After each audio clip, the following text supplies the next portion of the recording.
dyna ni, di dallt yn gilydd o'r diwedd. Diolch i ti, Angharad. Wel, croeso i bob un o'na chi sydd wedi ymuno efo ni. Dwi'n siŵr bod ne un neu ddwy hwyrach yn dal i drio dod mewn, ond mae'n braf cael eich cwmni chi gyd ar un o'r nosweithiau amrywiol mae dyn ni'n gael ar Zoom gen y mudiad ynde. Dyn ni'n cael rhain trwy'r gaea bob mis, a maen nhw gyd yn ddiddorol, a maen nhw mor amrywiol, maen nhw mor wahanol, ond mae'n braf iawn, a dwi'n falch o weld bod ne gymaint wedi ymuno heno eto. Dwi'n meddwl y dylwn ni roi ymddiheuriad dros Tegwen a Bethan Picton Davies. Ydyn nhw wedi meddwl na fydden nhw yn ôl mewn bryd, wrach yna nhw ymuno nes ymlaen, dwi ddim yn gwybod. Ond mae'r ddwy wedi bod yng Nghaerdydd yn trefnu yn penwythnos preswyl ni at fis Medi, a mynd rownd yr llefydd mae gyd yn trio rhoi trefn ar bob peth. Felly mae nhw ar ei ffordd adre, dwi'n meddwl, oedd Angharad i cael neges yw chydig wedi 5 yn dweud bod nhw'n cychwyn o Gaerdydd amser ynny, felly byddan nhw wedi blino, mae'n siŵr heno yma. Croeso arbennig i Rhian Bowen Davies, wrth gwrs. Mae'r wyneb yn gyfarwydd yn enwedig, a deud y gwir, ar y rhaglen troseddau Cymru, troseddau hanesyddol Cymru, y fanno dwi wedi bod eich gweld chi yn ddiweddar ar y teledu, beth bynnag ynde, ond croeso arbennig iawn i chi. Dwi ddim yn gwybod llawer amdana chi, ond mi fi es i gwglo chydig bach, a wedyn ar ôl gyrfa efo'r heddlu ac arbenigo mewn swyddi trais yn erbyn merched a phethau felly, a derbyn llawer iawn o anrydeddau a gwobre, fel dwi'n dallt, am eich gwaith, dim trwy Gymru, ond trwy Bryden i gyd. Felly mae'n amlwg bod safon eich trwyadledd chi. Ydy hwnna'n air dwch? Bod chi'n neud eich gwaith yn arbennig o dda, fyswn i'n feddwl, a wedyn yn 2015 ynde, yn cael eich penodi yn Comisiynydd oedd hynny hefyd, fel yn erbyn trais yn erbyn merched a pethau felly, a wedyn llynedd yn symud ymlaen ym mis Medi llynedd i'r swydd o Comisiynydd Pobl Cymru. Felly llongyfarchiadau ar eich llwyddiant chi gyd yn y maes arbenigol yma, a dwi'n siŵr nhw'n i ddysgu llawer iawn heno oddi wrthych chi ynglyn â'r ddeddf fa, o peth dylen ni fod yn gwybod beth bynnag. Felly, roi'r noson yn eich gofal chi rwan. Diolch yn fawr. Diolch Geinar, diolch am y croeso a'r geiriau gredig iawn fyna, a mae hwnna di falle seto safona ar gyfer heno, so yn gobeithio gallai fyw lan at rheini. Diolch yn fawr am y wahoddiad heno, mae'n bleser dod i siarad efo chi yn fy rôl fel Comisiynydd Pobl Hŷn. A dwi'n credu mae'n bwysig i fi ddweud reit ar y ddechrau, pan dwi'n sôn am bobl hŷn o ran yn swydd i fel Comisiynydd, dwi'n meddwl am bobl dros oedran 60. Nawr, gasps dros y sgrin, fi'n siŵr, dyw 60 ddim yn hen, dyw 70 ddim yn hen hyd yn oed, a bydd rai bobl yn o'i 80au ddim yn teimlo'n hen, fi'n siŵr. Ond o rhan y ddeddf sydd yma yng Nghymru, o rhan rôl Comisiynydd y Bobl Hŷn, 60 yw'r pwynt gallai ddechrau defnyddio'n pwerau ond hefyd gallu rhoi cymorth a chyngor i bobl hŷn dros Gymru. A dwi'n credu dyna'r un o'r pethau pwysicau fi yw pan ni'n meddwl am bobl hŷn, pan ni'n meddwl am ein boblogaeth hŷn yng Nghymru, yr amrywiaeth sydd gyda ni ymysg y boblogaeth. Amrywiad o ran profiadau, sgiliau, dealltwriaeth, y gwaith mae bobl wedi wneud, a hefyd sut mae bobl yn byw y bywydau. A jyst gwahaniaeth rili dwi'n clywed wrth fynd o gwmpas Cymru a trafod â bobl, y gwahanol ffyrdd mae bobl yn byw eu bywydau a'r gwahanol anghenion sydd gyda nhw am gwasanaethau wrth nhw hyneiddio. A yn rhôl i fel Comisiynydd, mae'n rhôl annibynnol, a mae hwnna'n bwysig iawn i fi. Dwi ddim yn aelod o'r Senedd, dwi ddim yn swyddog yn Llywodraeth Cymru. Dwi'n hollol annibynnol, a mae'n swydd i yn dod o ddeddf A mae wedi bod comisiynydd yng Nghymru. Fi yw'r pedwerydd comisiynydd, ond fi yw'r comisiynydd cyntaf sy'n siarad Cymraeg. A eto i gyd, mae hynny'n bwysig iawn i fi. Os ydych chi'n gweithio bywyd cyhoeddus yng Nghymru, dwi'n credu mae'n hynod o bwysig i allu siarad Cymraeg, i allu drafod a sgwrsio gyda bobl yn y gwlad neu mamiaith yn y iaith sy'n dewis iddyn nhw.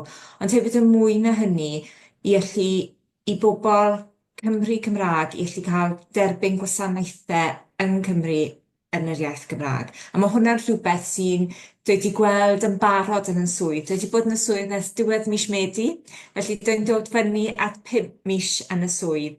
A mae wedi bod yn fraint i allu teithio rownd Cymru, fynd i wahanol grwpiau gymdeithasol, grwpiau cymunedol, grwpiau gyda pobl sy'n byw efo dementia a gofalwyr, a bob math o grwpiau yn ein cymunedau i allu drafod yn rhôl i, ond hefyd i glywed wrth bobl am y pethau sy'n bwysig iddyn nhw, y pethau sy'n codi pryder arnyn nhw, a'r pethau sy'n gwneud gwahaniaeth positif yn y bywydau o ddydd i ddydd. Felly, be dwi'n bwriadu wneud heno, os mae'n iawn, yw i fynd trwy cyflwyniad cyflym. Dwi'n hapus i rhannu'r cyflwyniad yng Ngharad, felly os oes rhywun sydd ddim wedi gallu bod heno yn ogystal â cael y cyflwyniad, maen nhw'n cael y recordio hefyd, so dwi'n digon hapus i wneud hynny.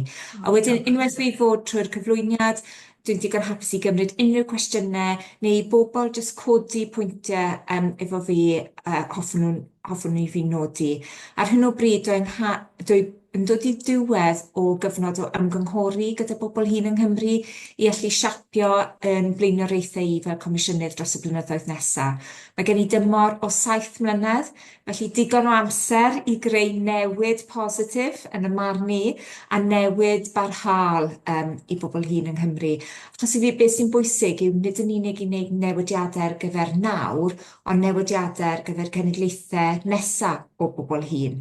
A dwi'n credu mae hynny'n rhywbeth mae'n gwleidyddion ni a swyddogion ni weithiau'n anghofio yw fod ni'n cynllunio gwasanaethau ar gyfer y dyfodol. Mae'n poblogaeth ni yn heneiddio a mae poblogaeth hŷn ni yn tyfu a mynd i barhau i dyfu dros y ddegawdau nesaf. A mae rhaid i ni ddechrau meddwl nawr sut ni'n datblygu a darparu gwasanaethau sy'n mynd i fynd ati i gyrraedd anghenion unigolion. Felly, aroswch efo fi tra bod fi'n rhannu'n sgrin. A gobeithio newch chi weld nawr. Ie, gret, mae bobl yn nodio, sy'n ystod yn gret. Fel Comisiynydd, dyma'n weledigaeth i. Byddwn ni'n Gymru sy'n arwain y ffordd o ran grymuso bobl hŷn, mynd i'r afal ac anghydraddoldeb a galluogi pawb i fyw a heneiddio'n dda. A fel Comisiynydd, mae'n rhan o sut allai i gyflawni'r gweledigaeth yma, ond mae'n ddyletswydd ar ein gwasanaethau cyhoeddus a'r llywodraeth hefyd i gydweithio i allu gwireddu'r gweledigaeth yma. A sut ydyn ni'n mynd i fynd ati i ddod i'r weledigaeth yna? Fel wedes i, dwi ar hyn o bryd yn ymgynghori ar ymlaenoriaethau i, a mae hwnna'n bwrpas i gyflawni a datblygu strategaeth a chynllun gwaith. A bydd hwnna'n cael ei gyhoeddi, dwi'n gobeithio erbyn diwedd mis Ebrill. Fes dim hir i aros tan fydd yn blaenoriaethau i yn cynllun gwaith i yn barod i gyhoeddi. Fel rhan o'n waith i, dwi'n dylanwadu ar bolisi ar ymarfer, a enghraifft o hyn, o'n i'n newydd ddechrau yn y swydd pan oedd yr holl newyddion am ataliad tanwydd gaeaf a'r effaith oedd hwnna'n mynd i gael ar bobl hŷn dros y Deyrnas Unedig. So, o'n i'n eitha barod i siarad allan am hynny, nid yn unig ar rhan Llywodraeth San Steffan, ond hefyd i alw ar Llywodraeth Cymru i gymryd camau positif a cadarnhaol i allu sicrhau fod bobl hŷn ddim mynd i ddioddau'n pellach oherwydd y taliadau yn cael ei gorffen. Mae'r sgwrsiau yna wedi barhau, bod Llywodraeth San Steffan heb newid penderfyniad polisi nhw, ni dal yn gweithio gyda Llywodraeth Cymru i weld beth sy'n bosib yng Nghymru i wneud ar gyfer gaea nesaf. A fel ddwedes i ar ddechrau'r cyflwyniad, Mae swydd y Comisiynydd efo cryn rym. Dwi ddim yn swydd sydd heb bwerau, a mae pwerau gyfreithiol gen i allu adolygu gwaith awdurdodau lleol, byrddiau iechyd, llywodraeth a chyrffiau cyhoeddus yng Nghymru i weld os maen nhw'n gweithredu beth mae'r polisi a'r ddeddfwriaeth yn gofyn iddyn nhw wneud. Dwi hefyd gallu wneud ymchwiliadau mewn i achosion unigol a hefyd rhoi cymorth a chyngor i bobl hŷn. A rhan o hwnna yw i ddarparu tîm cymorth a chyngor sy'n gweithio dros Cymru i roi cymorth a chyngor i bobl hŷn ar unrhyw fater sy'n ymwneud â hawliau. So all hwnna fod yn mynediad i wasanaethau, cydraddoldeb, pethau sy'n peri gofyd arnyn nhw, gallwn ni helpu hynny a rhoi cymorth i bobl i gysylltu gyda'r sefydliadau cywir. Mae'n bwysig i fi ni allu dathlu'r cyfraniad sylweddol mae bobl hŷn yn ymwneud yn cymdeithas. O be dwi'n gweld, nid yn unig yn y swydd yma, yn bobl hŷn ni sy'n gwirfoddoli yn cymunedau, sy'n arweinyddion yn cymunedau, nhw yn aml sy'n rhedeg grwpiau blant a bobl ifanc yn cymunedau, nhw sy'n y rhai sy'n trefnu gweithgareddau yn canolfannau lleol. A be dwi'n clywed gan rai bobl hŷn yw fod nhw am gorffen y gwaith yna, ond maen nhw'n deall does neb yn dod ar eu hôl nhw, a felly os ydyn nhw'n stopio, pwy fydd yn cymryd y gwaith yna ymlaen. Dwi hefyd yn gweld bobl hŷn yn ofalwyr di-dal, neu partneriaid, i rhieni, i blant eu phlant, a bobl hŷn yn safio'r economi biliynau yn flynyddol oherwydd y gofalu di-dal maen nhw'n wneud i fewn yn cymunedau. Ond mae fel petai gymdeithas ddim am weld hynny, ddim am dathlu'r cyfraniad yna. A mae rhywbeth wedyn ynglyn â sut mae hwnna'n cysylltu mewn gyda oedraniaeth, ageism a gwahaniaethu ar sail oedran. A mae hwnna'n rhywbeth oedd adroddiad wythnos diwetha ddaeth allan o pwyllgor menwod a cydraddoldeb San Steffan. Oedd hynny'n pwyllgor oedd yn edrych mewn i hawliau bobl hŷn, a nes i roi dystiolaeth jyst cyn doleg. A beth nath yr adroddiad yna canfydded oedd mae'r cyfryngau yn y Deyrnas Unedig ar ôl mawr o rhan portreadu bobl hŷn. A be maen nhw wedi gweld yw fod y cyfryngau portreadu bobl hŷn yn negyddol, yn aml fe bobl sy'n hen ac yn ffreil a ddim gallu gyfrannu at bywyd cymdeithasol. A mae hwnna nid yn unig yn effeithio ar unigolion, ond yn effeithio ar agweddau cymdeithas tuag at bobl hŷn. A mae'r adroddiad yn galw at y cyfryngau i wneud fwy i wneud portreadau fwy positif o bobl hŷn a dathlu'r cyfraniad sy'n cael ei wneud.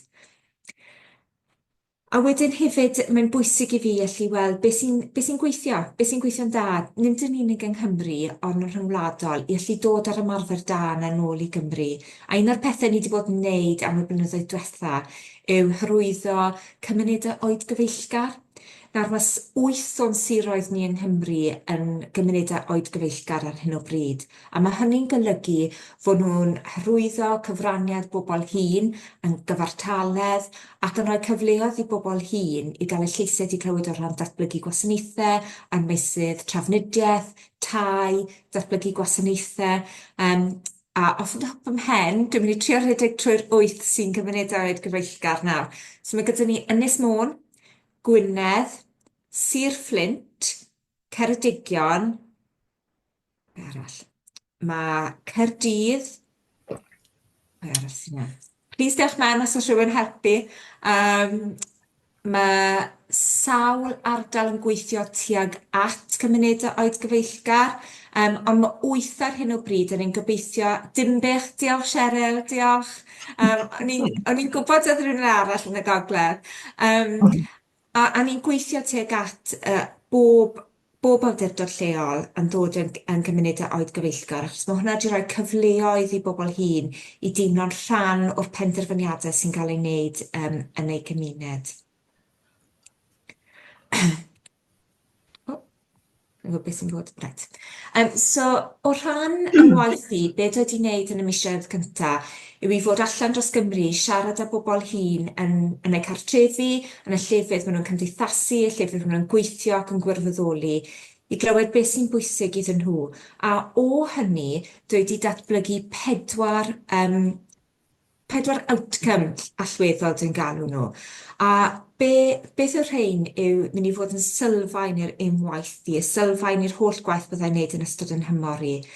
A mae rhain yn canolbwyntio ar sicrhau bod bobl hŷn yn gallu cael gafler y gwybodaeth gwasanaethau cymorth sydd angen, yn teimlo'n ddiogel yn eu perthnasau a'u cartrefi a'u chymunedau, yn cael eu trin yn deg a fod eu cyfraniad yn cael ei gydnabod a'i werthfawrogi, a bod bobl hŷn yn gallu sicrhau bod eu lleisiau'n cael eu clywed a bod ganddyn ddewis a rheolaeth. A na i sôn chydig fwy am bob un o rhain fan hyn, jyst i roi blas o'r fath o themau mae bobl wedi sôn wrthau. Be mae bobl yn sôn wrthau, wrth i nhw fynd yn hŷn, mae gallu cael fynediad at gwasanaethau, yn wedi gwasanaethau gofal cymdeithasol, gwasanaethau iechyd a trefnidiaeth yn bwysig iawn iddyn nhw. A mae hwnna gallu fynd yn fwy anodd wrth i bobl fynd yn hŷn. Yn enwedig achos mae'r cam gyntaf i fynd at wasanaeth o gael wybodaeth am y gwasanaeth a pa gwasanaethau sydd ar gael wedi shifftio ar-lein yn bendant ers Covid. A be mae bobl hŷn yn dweud wrthau yw, dyw hwn ddim yn rhywbeth mae bawb yn cyffyrddus efo. Maen ni gyd yn defnyddio Zoom heno i fod ar rhan cyfarfod. Ond mae gwahaniaeth mawr rhwng bobl yn teimlo'n cyffyrddus i ddefnyddio Zoom neu FaceTime neu WhatsApp a defnyddio a bod ar-lein ar gyfer bancio neu wneud apwyntiadau iechyd. A mae pobl yn gwahaniaethu rhwng rheina a dweud dyn nhw ddim am bancio ar-lein, dyn nhw ddim am pethau ar-lein. Maen nhw am siarad â rhywun, maen nhw am cael rhywbeth ar bapur yn ollu darllen a deall pa gwasanaethau sydd ar gael iddyn nhw. A mae lot o'r gwaith Comisiynydd blaenorol wedi bod ar sicrhau a cael llawiau i awdurdodau lleol byrddau iechyd i sicrhau fod gwybodaeth pob amser ar gael all-lein yn hytrach na ar-lein. Teimlo'n ddiogel. Mae hyn yn rhywbeth weithiau sy'n anghyffyrddus i bobl sôn am oherwydd profiadau personol yw nhw.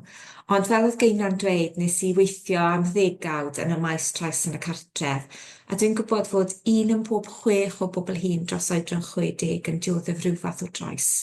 A gallen nhw fod drais o rhan partner, neu mae bobl hŷn yr un mor debygol a ddioddef trais o aelodau teulu na dyn nhw o partner.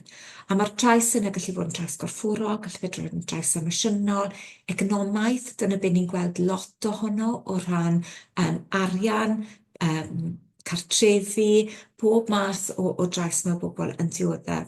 A mae'n bwysig i ni bod bobl yn teimlo'n ddiogel a bod nhw'n gwybod fod gwasanaethau ar gael iddyn nhw. A mae'r Comisiynydd wedi gwneud lot o'r gwaith ynglyn â deall beth yw profiadau bobl hŷn ynglyn â trais yn y cartref a pa gwasanaethau sydd ar gael i roi gymorth i bobl hŷn sy'n dioddef unrhyw fath o drais.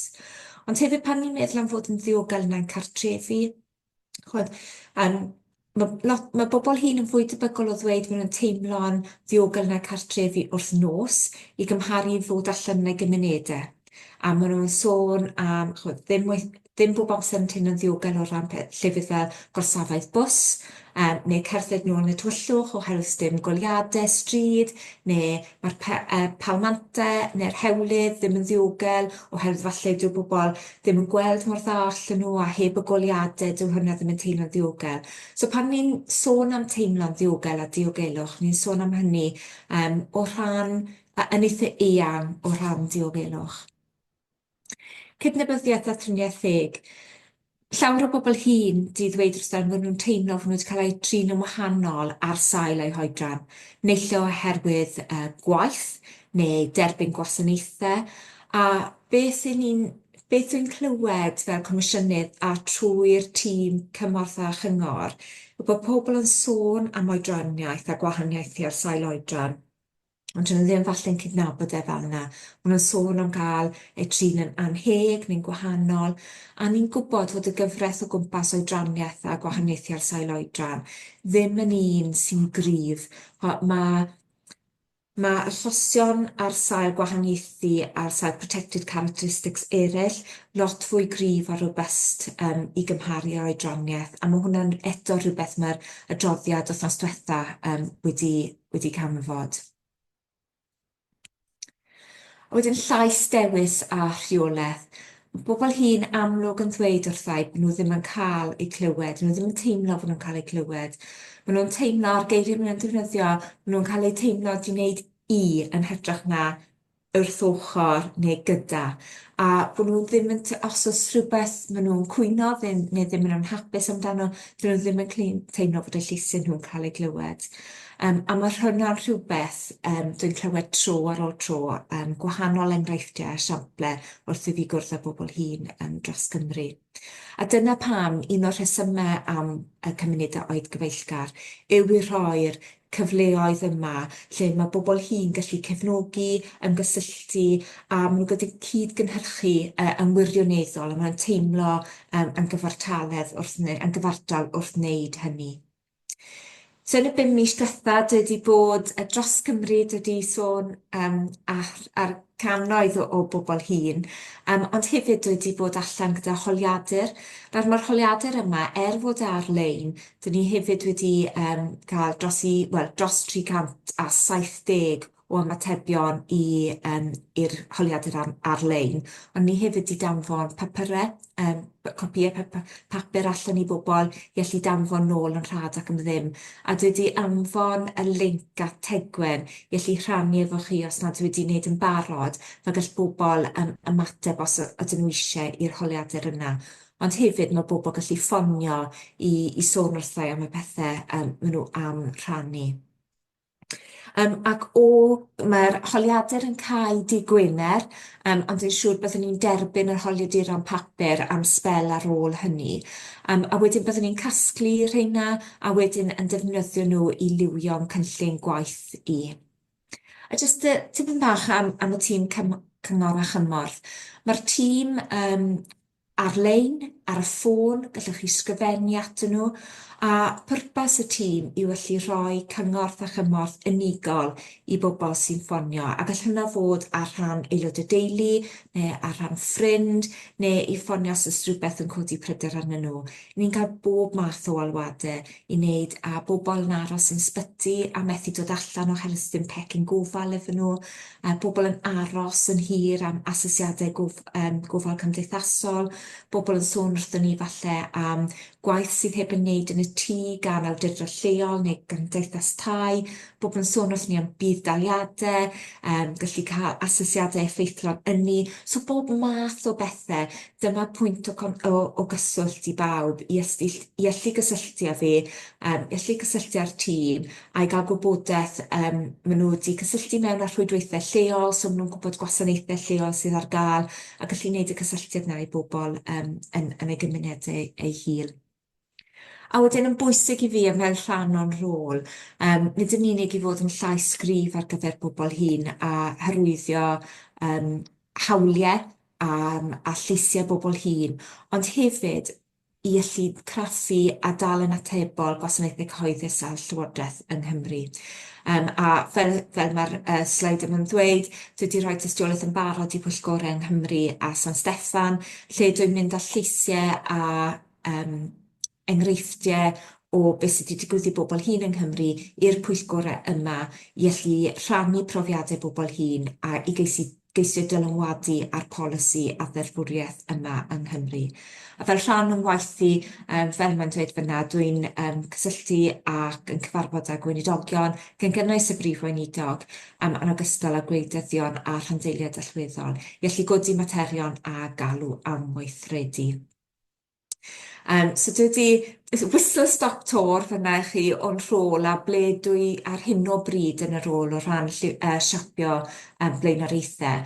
Ond fel dwi'n dweud, hapus iawn i gymryd unrhyw cwestiynau neu yn awyddus iawn i glywed gan bobl ynglyn â profiadau nhw a pethau nhw'n credu dylai i wybod ynglyn â'u profiadau. Diolch. Wel, diolch yn fawr iawn, Rhian. Ie, ti'n heiddi'r llymedd o ddŵr lle te neu beth bynnag gwan. Siarad. Dim gin, dwi'n addo. Dim eto. Ar ôl rhoi cymaint o wybodaeth, a dyn nhw wedi bod yn sgwennu rhyw bethau lawr, ond wyt ti wedi ateb nhw i fi cyn i fi orfod gofyn nhw o bethau felly ynddi. A do'n i eisiau chwerthin efo'r ffaith bod ti'n deud bod bobl dros 60 oed, wel pan mae rhywun yn ifanc, mae 60 yn hen, ond unwaith ti wedi pasio, mae o'n teimlo'n ifanc wrth edrych yn ôl ynddi. Ond dwi yn teimlo bod ni lwcus o gael rhywun fatha chdi, sydd â fath brofiad yn y maes yma i fod yn llais drosto ni. Dyna bwriad y swydd a bethau felly, a bod ti'n medru cynghori neu cario neges ni ymlaen i'r Llywodraeth, unai San Steffan neu yng Nghaerdydd, beth bynnag. A hefyd y pwynt wnes di ar y dechrau, fod rhywun yn siarad Cymraeg yn y swydd yn bwysig, achos wrth fynd yn hun, wel, mae'n haws gyda ni fynegu yn teimladau neu'n cwynion neu beth bynnag trwy'n mamiaith yn dydy. Felly, diolch am hynny. Mi fedrwn ni roi'r cyfarfod yn agored i rywun os oes gennych chi gwestiwn i ofyn i'r Rhian rwan. Mae di esbonio lot o bethau i ni hefyd yn do. Ond dadfydwch a gofynnwch. Catrin Stevens yn edrych fel sy'n dadfudo. O na! Da ni'n mynd yn glywed i, Catrin. Dwi'n meddwl bod lle gan y cyfryngau i chwarae'n hyn. Maen nhw'n portreadu pobl hyn bob amser bod nhw'n neu llai a dimensia neu nhw, neu bod nhw yn disgrell neu bod nhw ddim cyfraniad i wneud. Sut mae'n gwirdroi hynny tybed? Sut mae dylanwadu yn nhw a gwirdroi yr delwedd negyddol yma sydd gan y cyfryngau yn aml iawn at bobl hyn mewn cymdeithas, ac i ferched hi'n arbennig falle. Ie, mae gen y cyfryngau clywt go gry ar lot o bethau, does. Da ni wedi gweld o'n ddiweddar. Just un cwestiwn bach a dal i ofyn o gen nhw'n de, maen nhw'n dylanwadu. Rhian, wedi di ateb Catrin? Ie, yn sicr. Dwi'n credu mae sawl beth allwn ni wneud. Galw'r cyfryngau allan, a beth ydych chi'n yn barod a chydig wythnosau yn ôl oedd hyn.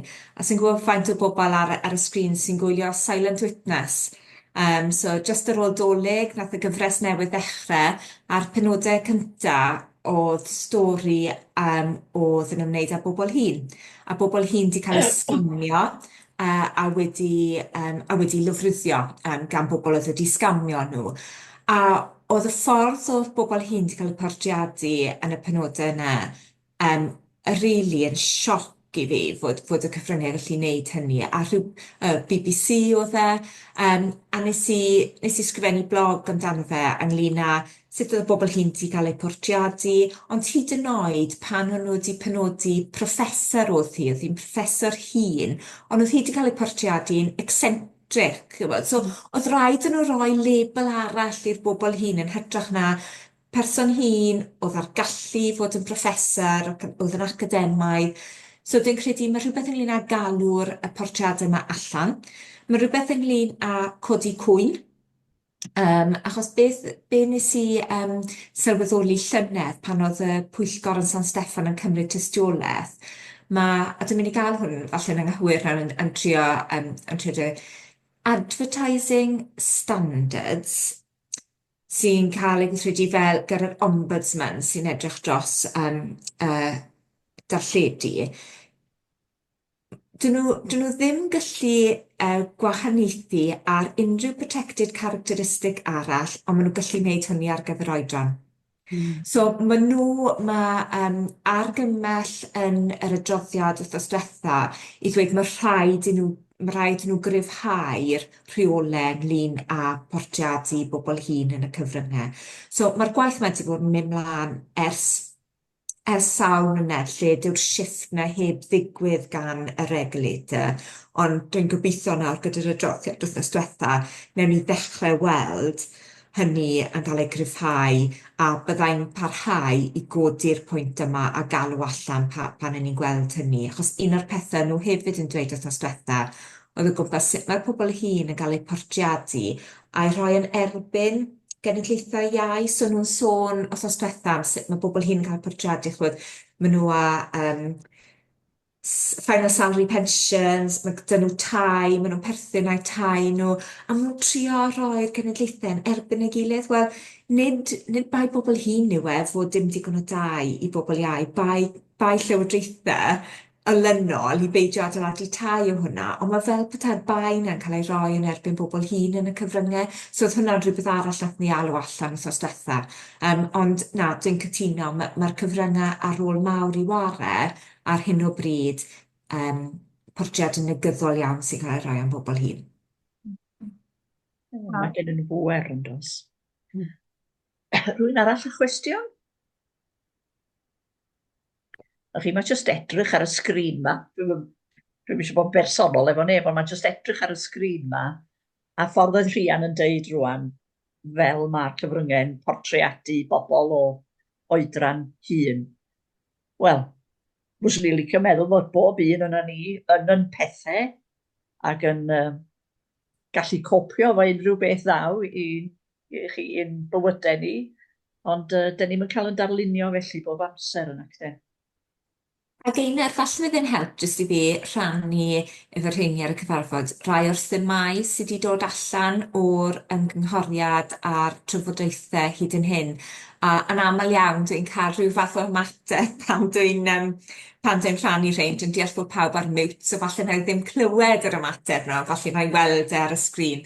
So mae bobl hyn wedi bod yn sôn wrthau am pa mor rhwystredig mae ei trio cael y pwyntiad yn y doctor. Mae pobl yn nodio yn ywedig pan ych gorfod ffonio am 8 o'r gloch y bore. Chod, chi gorfod ffonio falle 10, 20, 30 o weithiau iddyn trwyddo. Chi mewn lein wedyn, a wedyn nhw'n dweud ys dim y pwyntiadau ar gyfer y diwrnod hynny, so allwch chi ffonio nôl y diwrnod ar ôl ni. So mae hwnna'n rwystredig i bobl. A hyd yn oed y bobl, mae rhai meddygfaidd wedi dweud, wel gallwch chi ddim ond wneud y pwyntiad ar yr NHS app nawr. Nawr, dyn nhw ddim yn cael wneud hynny, ond i'r llefydd maen nhw wedi trio wneud hynny, mae hwnna rili wedi peri gofid i bobl hŷn, achos dyn nhw ddim ar yr app, neu achos dim ffôn lle allan nhw cael app arno fe, so mae hwnna'n peri gofid. Trafnidiaeth yw rhywbeth arall y bobl yn sôn wrthau lot. Y ffaith falle fod ddim digon o bysys, yr amseroedd mae'r bysys yn mynd, lle mae'r sefyllfaoedd bysys ddim yn digon agos i be mae bobl yn byw, a mae hwnna'n rhywbeth sy'n dod allan pan dwi'n siarad bobl yn ywedig trafnidiaeth cyhoeddus i allu fynd i apwyntiadau iechyd mewn ysbytau.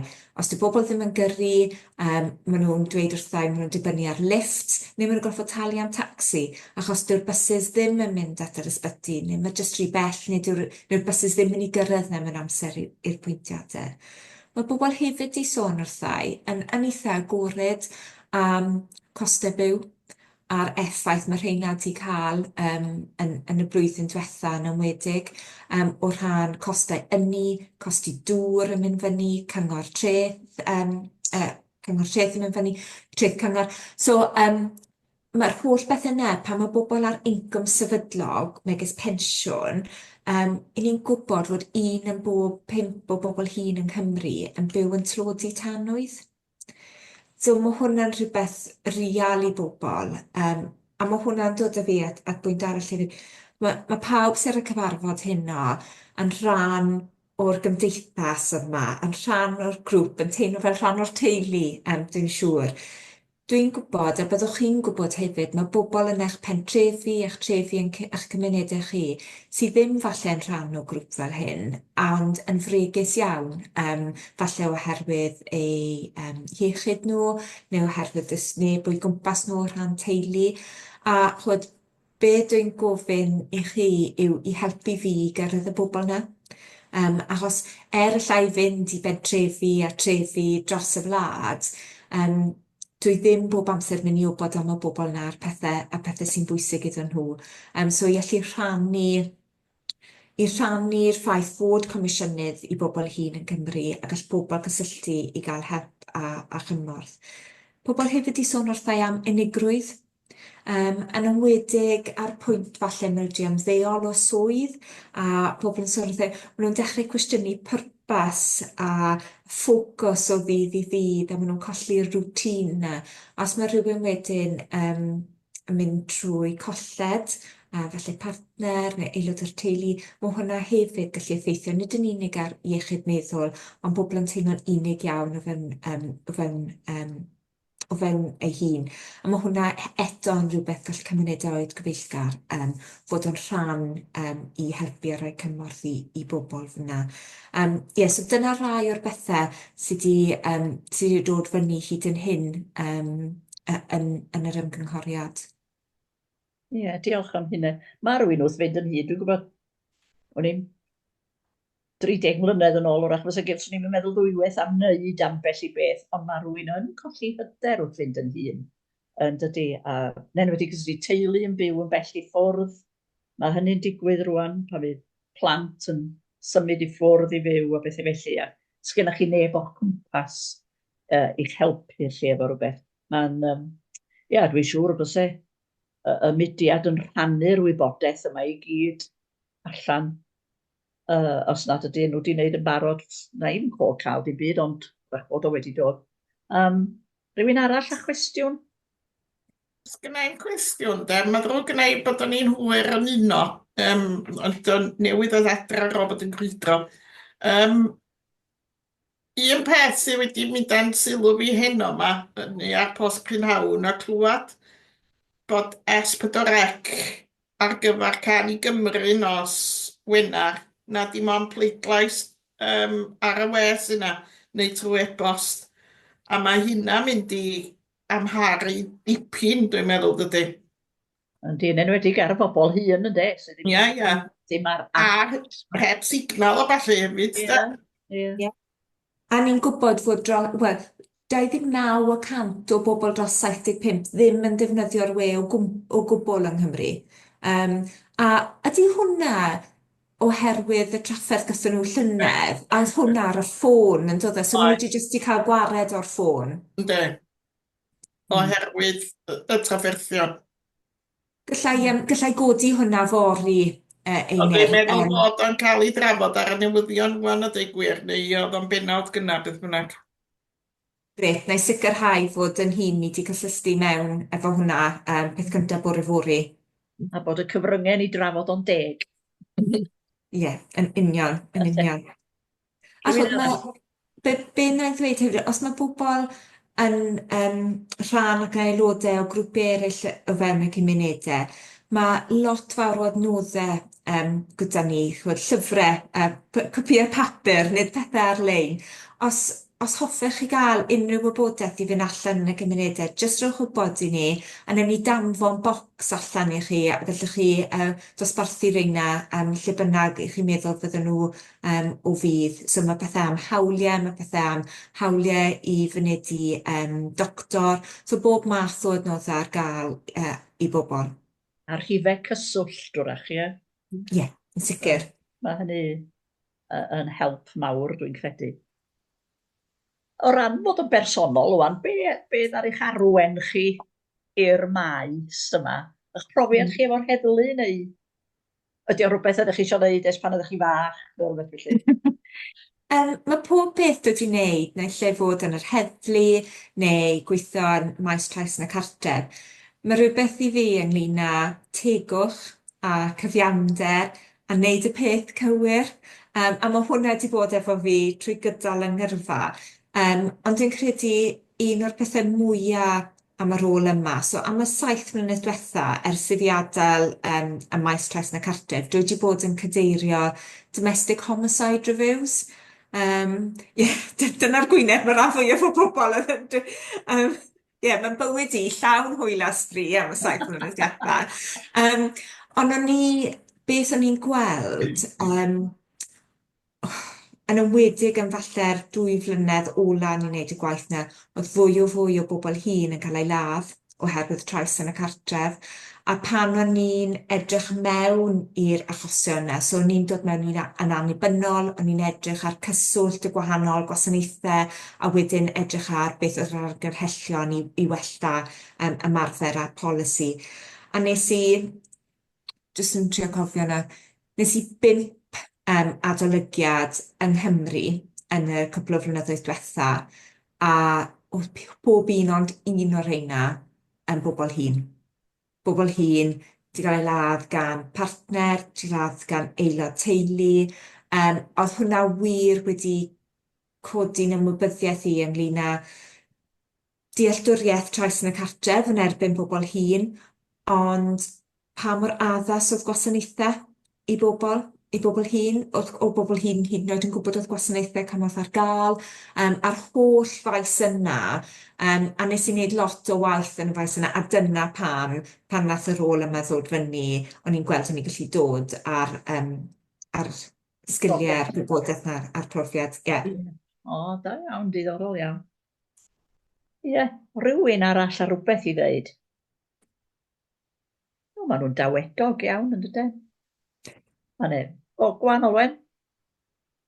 Un peth sydd wrach am bod ni'n byw yng nghanolbarth Cymru, dwi'n bersonol rwan, ond dwi'n gwybod am bobl, da ni wedi bod efo iaith a gofal yn trin ac yn trafod pellter ysbytai i ni yng nghanolbarth Cymru.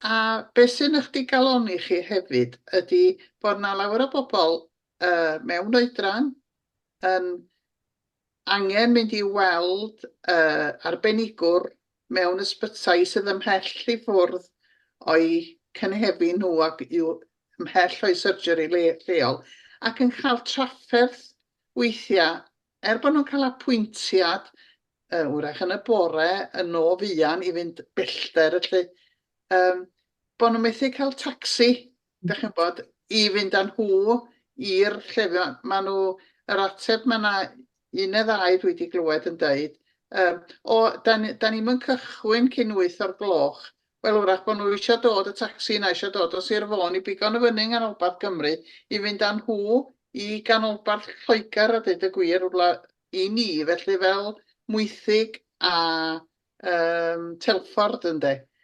A mae o yn boen meddwl i bobl sydd, mae anghenion nhw'n amlwg bod nhw eisiau gweld arbenigwr. A dwi'n meddwl, mae hynna yn beth sydd yn boendod i lawer o bobl hyn. Dwi wedi siarad efo nhw felly ynde, a bod nhw yn poeni sut maen nhw'n di gyrraedd oherwydd bod o'r rhy bell iddyn nhw allu dreifio eu hunan felly ynde. A cost hefyd.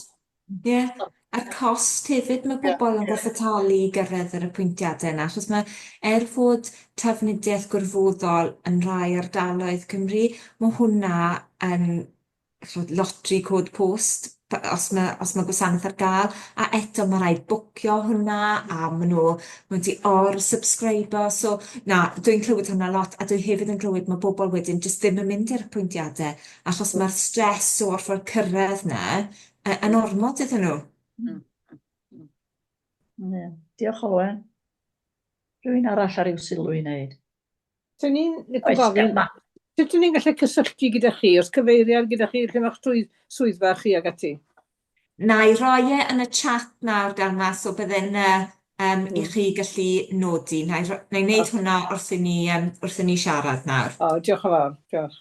Ie, ac mi driwn ni gael o i ddod hefyd o'r wybodaeth yma ar gwaith papur neu unrhyw wybodaeth fel yna.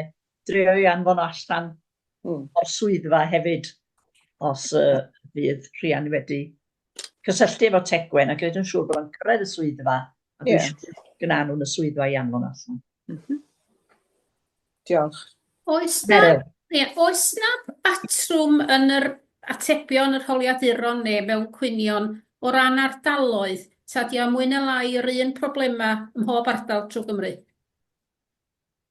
Ie, yr un themau sy'n dod fyny, ond falle'r profiadau unigol yn wahanol, ond mae'r themau yn debyg iawn.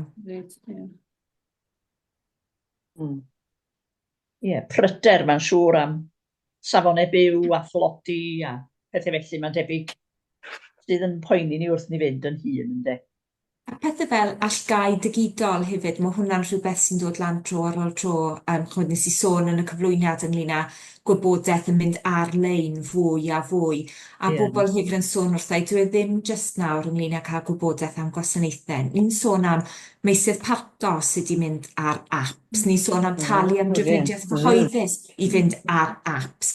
A chod, mewn rhai ardaloedd Cymru, dyw apps ddim yn gweithio achos oes dim signal o gwbl. So, mae sawl lefel, mae'r ffaith, does dim hyder gan rai pobl i ddefnyddio'r technoleg. Dyw rai pobl ddim eisiau, a mae rai pobl yn dweud dim sgiliau gyda nhw i ddefnyddio hwnna. Wel, mae hwnna I gyd mae bobl hŷn yn sôn wrth nhw'n teimlo fel nhw'n cael ei gadael ar ôl, achos mae'r holl technoleg yma'n dod mewn, ys dim ystyriaeth o sut mae hwnna'n mynd i effeithio bywydau dydd i ddydd nhw.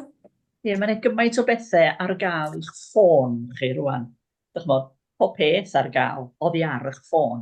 Ond y peth ydy, bobl hyn, wel, mae well gen ni sticio efo rhyw ffôn sy'n neud y basics a dyna ffôn de. Ydyn nhw'n ni ddim deall y pethau newydd, mae gen i wyres 8 oed sy'n deall ffôn well na fi. Mae nhw'n cael eu magu efo fo, yn dydyn nhw. Dwi'n feddwl yn bersonol bod hi'n warsus bod nhw'n newid talu mewn meysydd parcio ar ffôn. Dwi ddim yn gallu gwneud hynny. Mae hwnna'n stopo pobl i fynd i'r trefi. Mae'r trefi'n mynd yn llai, a dyw'r siopau ddim yn cael eu cefnogi wedyn. A hefyd nawr, mae'n debyg bod rhai meysydd parcio yn ffeino chi os nad ydych chi wedi talu o fewn 5 munud i fynd trwy'r entrance. Na chi? Mae'n cymryd mwy na 5 munud i ffindio machine. Mae o fel rhyw gylch dieflig, mae pob peth yn ffeithio ar ei gilydd. Wel, so chi'r rhif neu rwan delfad o fyny? Odi wedi dod? O, na ni, da iawn. Dwi jyst yn rhoi'r cyfeiriad mewn hefyd a'r cyfeiriad e-bost, felly bydd hwnna efo bobl hefyd. Reit, oce. Ar ei ffôn da fi. Mae'n siŵr hefyd eich bod yn cael clywed am y ffaith na bod y banciau yn cael. Mae hwnna'n gallu bod yn broblem fawr i nifer o bobl. Bobl sydd ddim yn hapus gyda bancio ar-lein, enghraifft, yn difedd, chi'n bod. A mae'n wir, a dweud y gwir, oedd Tegwen yn siarad ar y radio heddi am y ffaith, am y problemau sy'n codi am nad oes banciau ar gael. Mae ambell ifanc, wrth gwrs, a llinell Gymraeg arbennig o dda. Mae'r banc, dwi'n banco fel mae'n digwydd, mae'r llinell Gymraeg yn arbennig o dda. Ond dyw hwnna ddim yn yr un peth ar gyfer bob banc chwaith.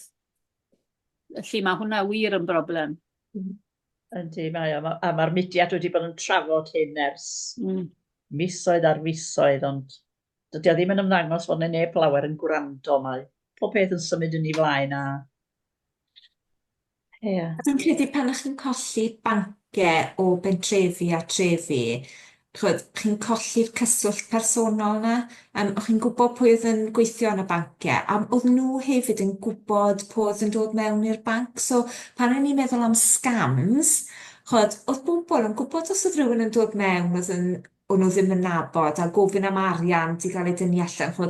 Neu Mr Jones yn mynd mewn, mae'n cymryd 100 punt allan bob wythnos a un di gwyn yn mynd mewn gofyn am 500 punt. O'n nhw'n gofyn cwestiynau, o'n nhw'n holi. Dwi'n hwnna jyst ddim yn digwydd nawr. Yn sicr, dwi wedi clywed lot am banciau, pobl yn gofidus yn ble allan nhw fynd i gael arian parod. Dyn nhw ddim bob amser am talu am cerdyn, maen nhw eisiau arian parod. Mae hwnna'n helpu bobl i budget o'n well os oes arian parod efo nhw. A dwi'n gwybod mae hwnna wedi bod yn rhywbeth sydd wedi dod lan yn sicr yn yr ardaloedd gwledig, ond nawr ni'n gweld nhw'n fwy a fwy yn y trefi. O'n i'n gweld yn darn Tegwen oedd hi'n neud. Os ych chi am banco o Aberystwyth, Caerfyrddin neu Llandudno, mae hwnna. Ac mae scams hefyd yn rhywbeth mae pobl yn trafod efo fi, a mae'r scams yma mor sophisticated nawr, maen nhw mor clyfar, gall unrhyw un gael ei scamio, ond maen nhw'n targedu bobl hŷn, a pwy maen nhw'n meddwl sy'n mynd i fod yn fregus i drio scamio, neu ffôns, e-bost, a dwi'n credu yn y gorffennol, oedd bobl yn dod a cnocio ar y drws, a chi jyst gallu cael drws a dweud, cerwch i ffwrdd, peidiwch dod nôl. Nawr, mae'n dod mewn i'r cartref oherwydd ffôns a pethau, a maen nhw mor opportunistic. So pan nath y Llywodraeth wneud y penderfyniad i stopio'r winter fuel payment, o fewn wythnosau, oedd bobl yn derbyn tecs a llythyran i ddweud, gallwn ni helpu chi gael eich winter fuel payment yn ôl. Rhain yn scams. Bobl yn colli arian, miloedd o bunnoedd oherwydd scams, a wedyn teimlo'n cwylyg a embarrass i ddweud bod nhw wedi cael eu scamio. Yndi, mae cymdeithas wedi mynd yn drist yn dydi pan fydd bobl yn manteisio fel yna ar wendid rwy'n arall. A pobl yn teimlo fod nhw wedi colli ffydd yn bobl. Ie, fedra i goelio. Wel, dyna ni, os ydy pawb yn ddistaw, rhywun cwestiwn arall, gen neb, pawb yn hapus. Wel, felly sgynna i mond diolch Rhian am noson addysgiadol iawn i bob un o'na ni, dwi'n siŵr. Dyn ni angen yr gefnogaeth sydd ar gael gen, wel, undeb bron iawn fel hyn yn de, sydd ar gael gen rwy'n yn y swydd yna o fod yn gomisiynydd i siarad ac i sefyll drosto ni. Mae yn bwysig bod ni'n dod â'n pryderon i chi fel cymdeithas, a dwi'n siŵr byddwn ni'n siŵr o wneud rwan wedi cael yr rhif ffonau a'r cyfeiriad e-bost a pob peth. Felly diolch yn fawr iawn iawn, a dwi'n siŵr y bydd e fwy o bobl na'r 10 ar 20 sydd wedi bod heno yn dal i fyny efo'r rhaglen yma. Mae Angharad yn gwybod am y bobl sydd methu bod efo ni heno falle, ond am bod ni wedi recordio fo, maen nhw'n gallu dal fyny rhywbryd eto, pan fyddan nhw wedi roi o allan, felly diolch yn fawr iawn am hynny. A cyn i bawb ddiflannu beth bynnag, mae Tegwen yn gofyn i ni gyhoeddi bod eisiau chi gyd fynd ati i gystadlu ar y gwaith llenyddol at yr wyl haf. Ac oherwydd hynny, mae'n wedi symud dyddiad cau y cystadlaethau llenyddol i'r dysgwyr hefyd tan y 4 o Fawrth, yn hytrach na'r 1 o Fawrth. Felly mae gennych chi'r penwythnos yma i wneud eich gwaith llenyddol at yr wyl haf os gwelwch yn dda. Iawn, diolch yn fawr iawn i chi gyd. Poswch chi sgwrsio os ydych chi isio. Ie, pawb yn codi llaw ac yn cymeradwyo. Diolch Rhian, da ni wedi mwynhau y fawr iawn. Croeso mawr. Croeso mawr pawb. Croeso. Diolch yn fawr iawn.